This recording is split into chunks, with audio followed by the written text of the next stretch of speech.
Instauration d'un état d'urgence, fermeture de frontières, c'est ainsi qu'ont réagi certains pays africains après la propagation du virus Ebola ces derniers jours.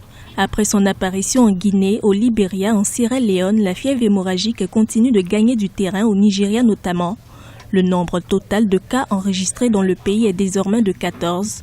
Pour certains habitants de Lagos, la prise de précautions supplémentaires pour éviter l'infection est primordiale.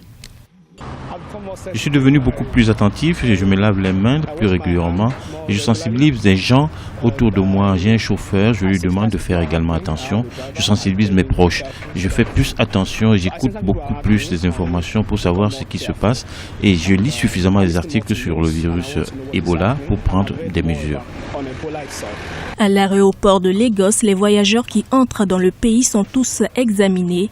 Les autorités nigérianes sont à pied d'œuvre pour arrêter la propagation du virus, mais certains analystes craignent un impact sur l'économie des pays touchés par le virus.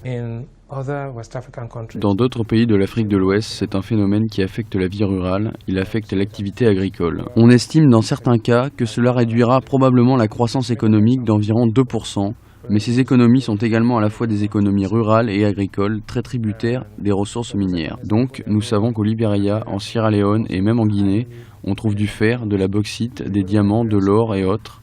L'industrie extractive ne sera donc pas directement affectée, mais l'activité rurale et agricole sera affectée. Quant au Nigeria, c'est un phénomène urbain et non un phénomène rural. La Guinée, quant à elle, pourrait voir sa croissance baisser de 4,5% à 3,5% d'ici fin 2014 à cause de l'épidémie. Les autorités libériennes pourraient également revoir à la baisse les prévisions de croissance initialement fixées à 5,9%.